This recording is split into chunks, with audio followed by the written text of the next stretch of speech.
Good afternoon. Thank you for coming. This tribunal really is an extraordinary place, and I think the fact that we have the opportunity to be here today to hear from what I understand is an extraordinary person, Sri Ravi Shankar, just sets out what an incredible place we are all working at. I don't know much about your work. I'm very much looking forward to listening to you today. I understand that you're the founder of the Art of Living and that you've been an inspiration behind the International Association of Human Values. It's a great honour to have you here today. I think the presence of all our staff here, of the large number of staff we have here today, proves that, how we're very grateful that you've managed to find an hour to come and speak to us. I think just if I could steal 3 minutes, everybody is here actually to listen to you and not to me, but I think it's important if I speak to you about the work of this institution. It is an amazing institution, the ICTY, and it's an amazing institution because of the work that it's done, and it's achieved that work because of the people who work here. So it is, in fact, staffed by amazing people. Just after the Nuremberg and Tokyo trials after the Second World War, a group of international lawyers, mainly international lawyers, had this dream to create a truly international criminal court, and it took some 50 years before that dream came true, and that was with the establishment by the Security Council of the International Criminal Tribunal for the former Yugoslavia. In now just on 11 years, this tribunal has gone from literally nothing to be a truly functioning international criminal court. We run 6 criminal trials every day, and including the trial of a former head of state, Slobodan Milosevic. We've had thousands of witnesses who've been able to come through our courtrooms and to tell their story about what happened during those during the years in the former Yugoslavia. We have the first ever International Court of Criminal Appeal. We have behind us a whole body of jurisprudence relating to international war crimes and international criminal procedure. We also, I think, as a consequence of this tribunal's success, we have had a change in the mindset of the international community, and that is that we've had a growth of other similar types of organisations, a belief in the importance of international criminal law. The ICTR, the International Criminal Tribunal for Rwanda, the tribunal that was set up in East Timor. There's one being proposed for Cambodia, there's one now in Sierra Leone, and of course we have our permanent International Criminal Court not far from here. This has come about really because of some extraordinary individuals, and I think the dogged determination of successive presidents, prosecutors and registrars of this tribunal, and also everybody who works here, and they've made it to be the success that it is today. From what the little I understand of your work, I think it will be very interesting for all of us to listen to you. We're, as I said, greatly honoured that you have found time to come and speak to us, and I very much hand the floor to you, and if we could all perhaps just welcome His Holiness Sri Ravi Shankar. Welcome to the program.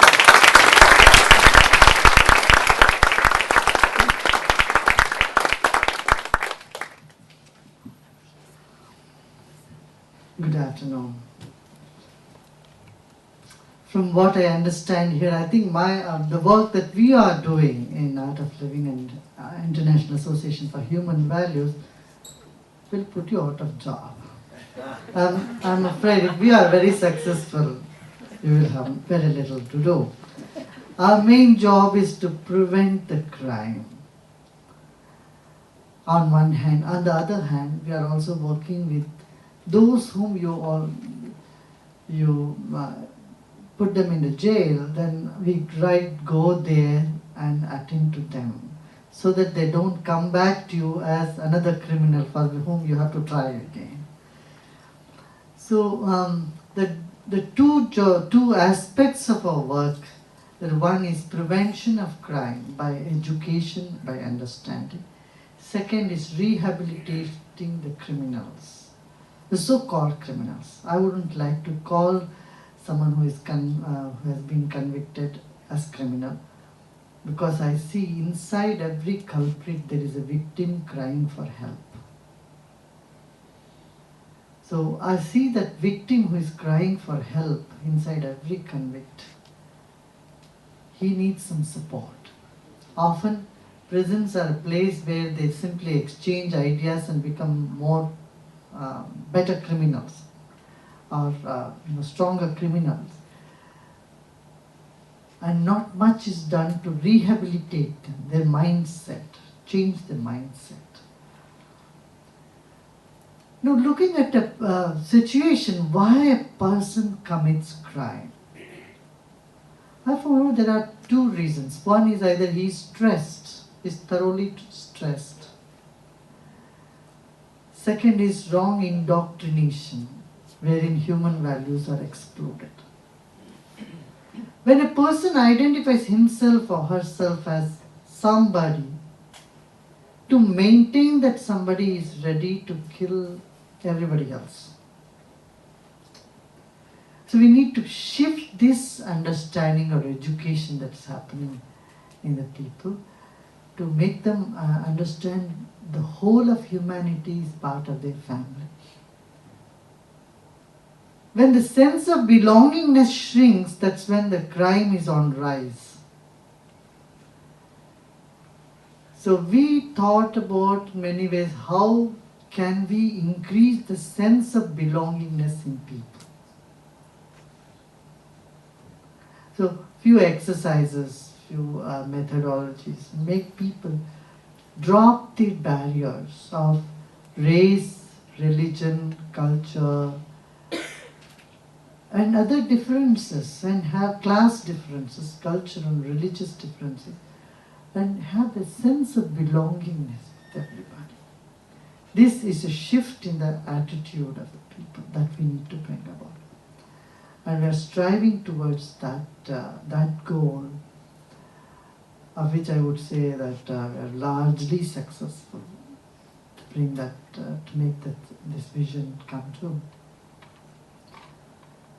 With working with criminals, the prisoners, we have worked with about 120,000 prisoners around the world now. We have had enormous success right there. A spur of the moment when the violence takes over a person due to negative emotions subsides a little later, then the person starts regretting what he or she has done. So it's here they need help. They need help how to harness their own emotions, their own feelings, their own negative emotions, negativities. I say the breath is an important tool there. So using breath, one is able to calm the mind, relax the body, and let go of negative tendencies, tensions, and inhibitions. When you are inhibited, your judgment can never be correct. So to have a correct judgment, we need to be out of inhibition, number one. We need to have a clear perception, observation, and right expression. And then we also need to be in touch with our intuition, what you call as the gut feeling. So to work on ourselves to get that gut feeling, that what I am seeing or deciding, is it correct? Correct intuitive thought to come within us. Scientifically speaking, it takes 16 impulses to meet in the cerebral cortex at the 10 to the power minus 30 cycles per second for a right thought, intuitive thought to rise in us. And that can happen when our system is ready, as relaxed, calm, and in the moment. Are you all here? See, as I'm speaking, what is happening in the mind? The mind is vacillating the past, future, or the things to be done, or things that was done, or things that you need to do. So the mind, when it is clogged with ample number of thoughts, vacillating like that, then it blocks the perception. Our perception becomes hazy. Our observation suffers. So does our expression. Are you all here still? Yes. The presence of the mind is essential, especially as lawyers and judges. To catch the truth behind the words. Your job is to catch hold of the truth, the reality behind what appears or what the expressions are given to you. So for that sharpness of intellect is essential. Sharpness of mind is essential. For this we need to tune our mind, our brain, our body, our nervous system. And this can happen without much effort. Few minutes of relaxation, attending to our own breath. I say there are 4 different types of energy, sources of energy. First is food. Suppose you had a heavy meal and sit for a hearing, and I'm sure you would have missed at least 1/4 or 1/3 of whatever the person is telling you. Isn't this been your experience? After a heavy meal, your ability to be attentive goes down. So proper food, timely food makes a big difference. And then sleep. Suppose you miss 2 nights of sleep. 3rd day, you have not heard what you have to hear. Sleep, very important.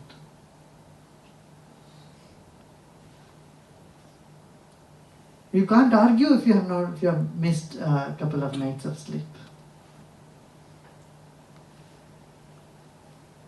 These we know, food and sleep. The third important source of energy, or type of energy, which we have all ignored, is our breath.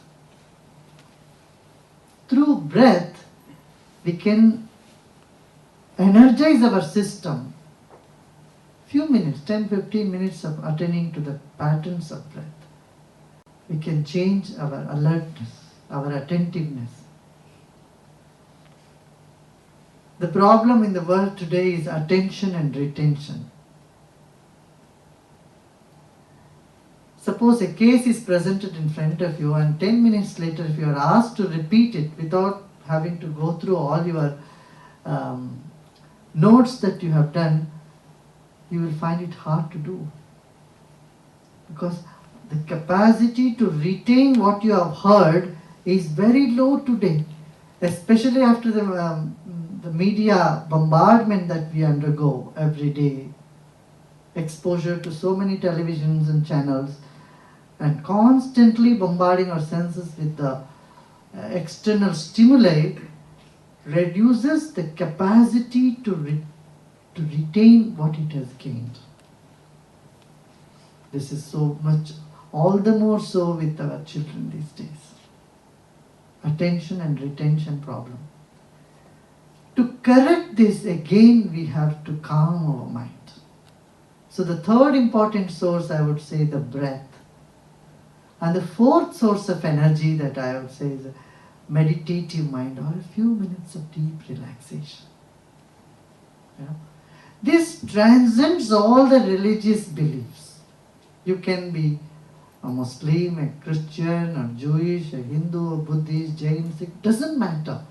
Simple understanding about your breath, your mind, your body, yourself.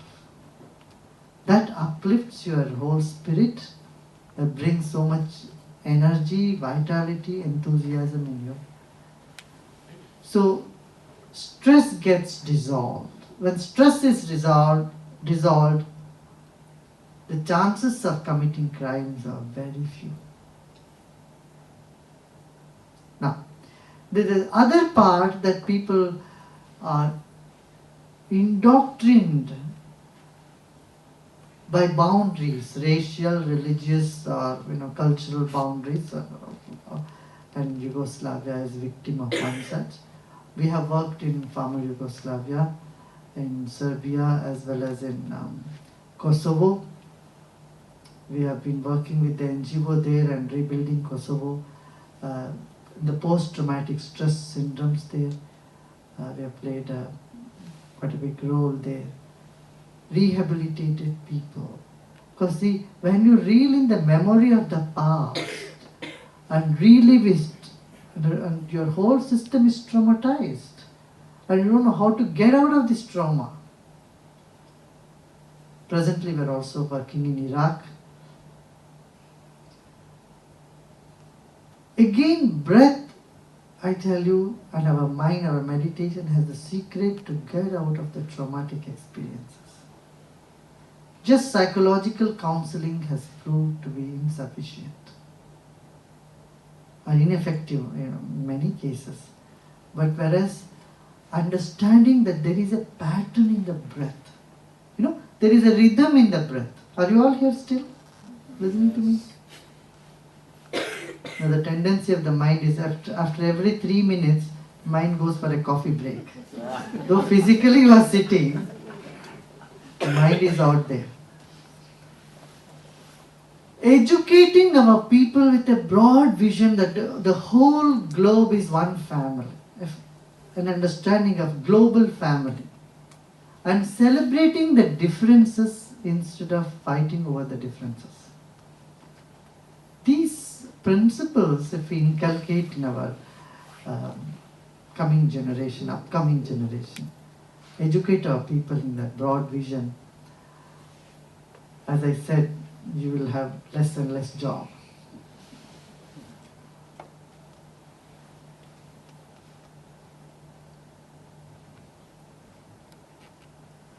The mind plays that role.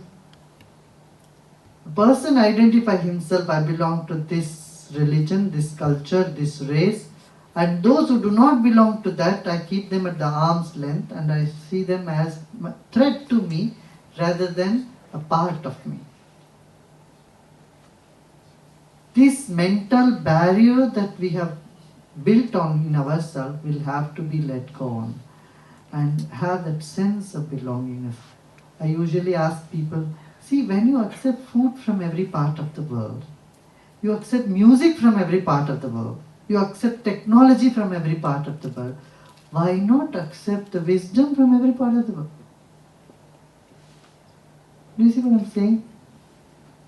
So if every child is educated in a little bit of Buddhism, Sikhism, Hinduism, Islam, Christianity, a child grows up with a broad vision. And then whatever crime you see here in Afghanistan and Iraq, and these would never have been committed. I feel it's our responsibility. We have not opened the doors to people, educated the children. The growing menace of terrorism is caused by the narrow mindset, narrow vision in people. That broad-mindedness should be the part of education. No? See, just by eating Danish cookies, you don't lose your nationality. From Dutch, you don't become Danish people. So similarly, if you learn about other cultures and civilizations, you don't lose your identity. This fear of losing one's identity is so great in the world. And to maintain that identity, people are ready to die or kill each other. We need to come out of this, maybe 15th century mindset, medieval mindset, to 21st century mindset, where there's a broad-mindedness and an ability to embrace everybody as part of your own family. unless and that type of education, both for adults and for the children, continue, the other type of violence, which I said, the wrong indoctrination, is bound to continue. Again, in schools and colleges, we find people take pride in being aggressive and violent. Those who are peace-loving and non-violent are not looked upon. There's no pride in it. But this change have to be reversed again. But we need to teach people to take pride in being calm, being serene, being pleasant, rather than being aggressive. Don't you think so? So if you attend to these 4 sources of energy, first, food, proper food. If you have an important case to attend to, better watch your food. And that too, if you have to take a decision in the afternoon, you have to argue in the afternoon, better watch your food, what food you take and how much you eat. If you eat less, and then fresh fruits and fresh vegetables, not the canned and tinned ones, you feel there's more energy in your system, there's more prana, what we call prana. And then proper rest, as I said. Breathing exercises, few minutes of breathing. You can learn, there are a number of breathing techniques for all different situations. If you learn them in a couple of days, 4 days, 2 hours each day, you can learn many of them. You can use them whenever you like, whenever you need it. If you're cold, you can use certain breathing technique. If you're very hot, you can use breathing technique. If you feel low energy, so dull and tired, worn out, 5 minutes you can be up again. So this breathing technique is of immense use for you, immense benefit. And the 4th, as I said, few minutes of deep relaxation, meditation would benefit you. And if you are benefited, and if you are alert, if you are sharp, and if you're having the presence of mind, I'm sure you would do the best for whatever you are doing, to whomsoever you are doing. If you have some question, I would like to take it now. We have several teachers here. I think 1 or 2 may be working even in this same place. Yeah. Does the same go for Are breathing? they? Irina, yeah, she's a teacher too herself. She can teach you sometime. Or you can have it, few days, 3 days, 2-3 hours, 3-4 days, 2 hours. You can learn. I noticed in your video that you were with President Bush at some point. I wonder, did you get a chance to teach him these values? Are you going back for a second? I second that question. Maybe a third might be in order.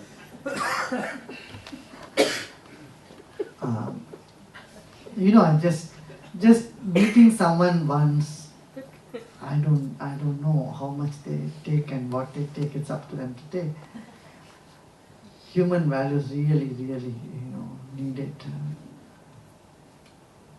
It was just a prayer day, something like that day, and then they requested me if I could come and meet with them. I said, fine, I'll come, and just met with him.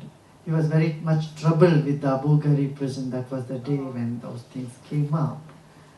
He was very troubled by that. Sometimes we think a man in the top, he does the whole thing, he has all decisions.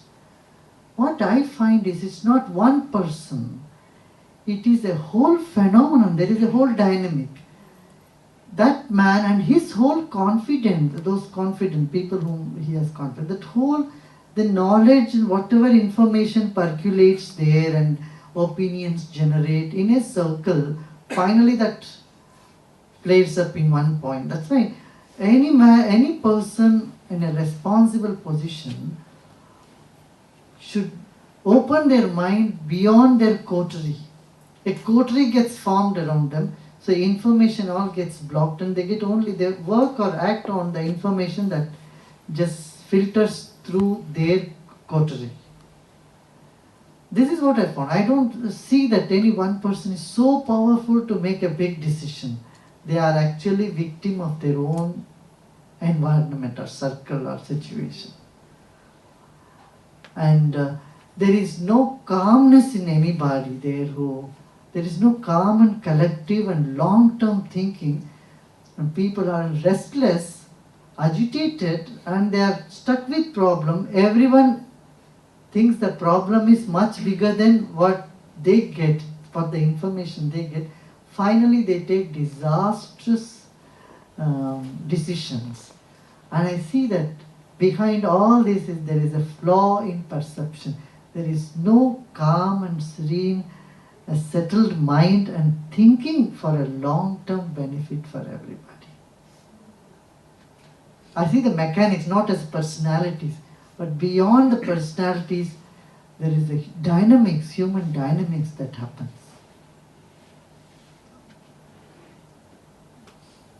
Could you take us walk through this breathing and meditation for 5 or 10 minutes? Yeah, I can do that. I can take a short meditation. And also, we understand that you sing very good, so give us a This evening I am going to do that. Some singing, some meditation. I think right here, across. Across. We'll have a beautiful 15 minutes meditation or even 20. I'm going to do that. Yes? I'm sure you're asked often, but many of us probably feel we don't have time. We're so busy. I don't have time to do this. I know I should eat better. I know I need to sleep better.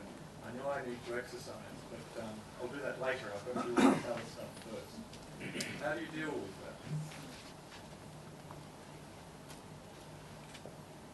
That's a normal tendency. We need to understand. To do something good knowing that this is good, we postpone that. But if we want to get mad at somebody and shout at somebody, we never postpone that. We want to do it right away. Even if it's in the middle of the night, we want to take the phone and yell at them right then and there. Isn't it? So when we understand this is a tendency of the mind to procrastinate doing something good, we take commitments. And one of those commitments could be, okay, I'm going to do it at least for next 10 days. If I need to exercise, I'll do it for next 10 days. These short-term commitments, you'll be successful. Don't say, I'm going to do all my life, I'm going to go for jogging. You may not be so successful. But if you take a short, next 15 days come what may, I'm going to do it, you'll succeed. Next time you take for 30 days. Like that, once something becomes part of your life, then you feel it's effortless. Just like when you were a baby, when you were a boy or a girl, your mom had to force you to brush your teeth every day. No child wants to brush their teeth on their own. It's the mom who takes them before going to bed. But once it falls into our habit pattern, then it becomes easy. And some days you can't do it, never mind. Some days you can't do exercise. You shouldn't be very rigid. I feel that you should be at ease with even your practices. What do you say? Your habits should be under your control, not you under your habits' control.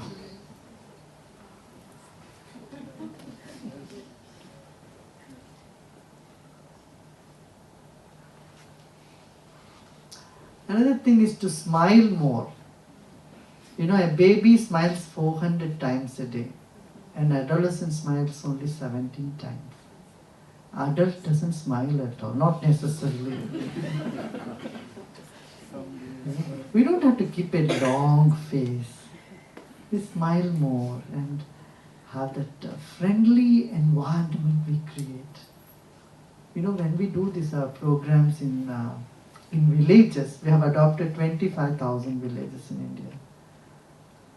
When people become friendly, they confess their mistakes, and many court cases they withdraw automatically.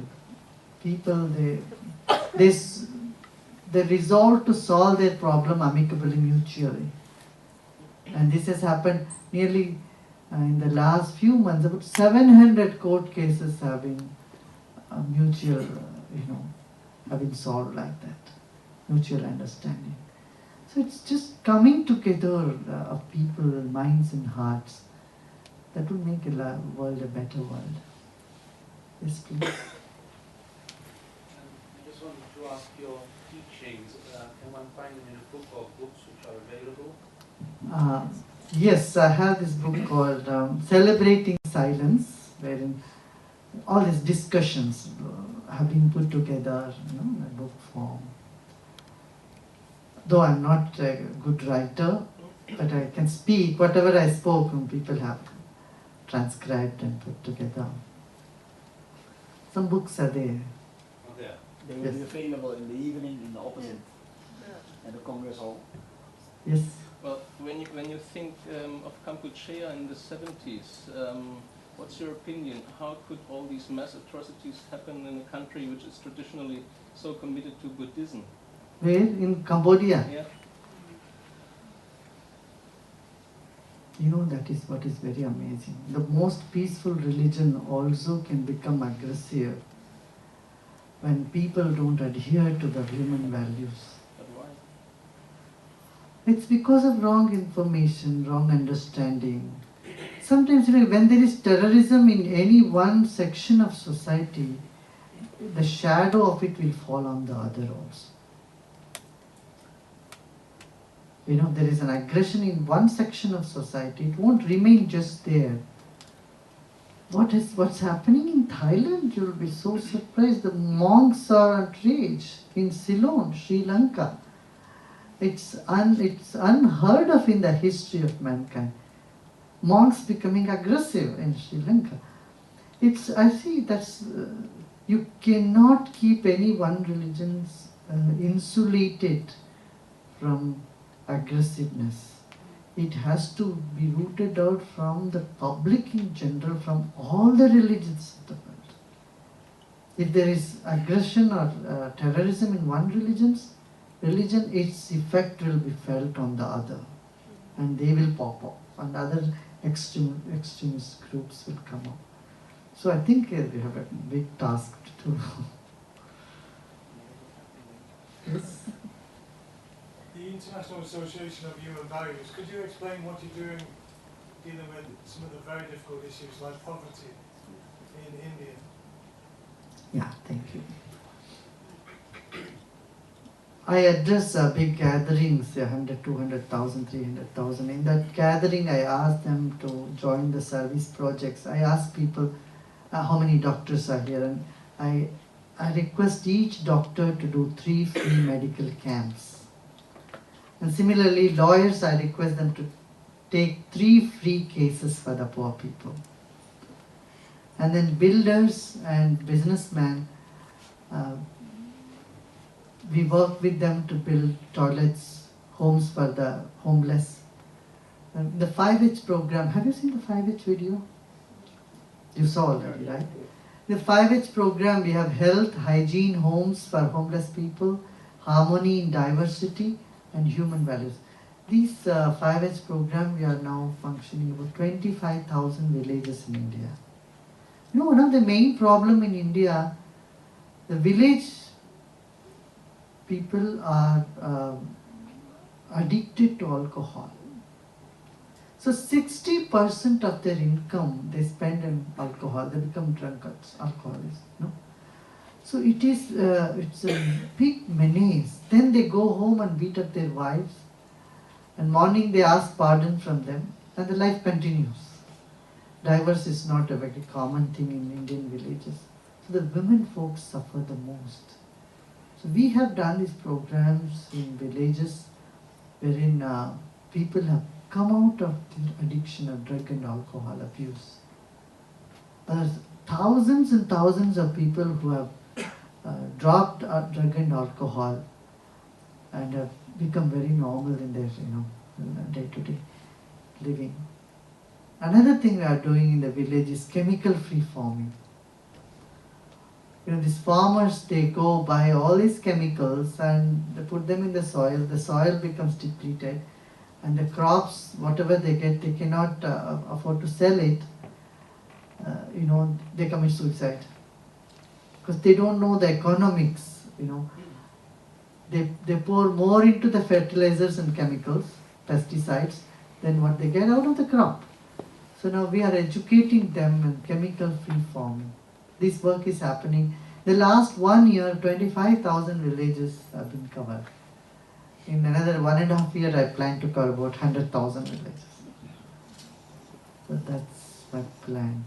And we are opening tribal schools in the tribal region.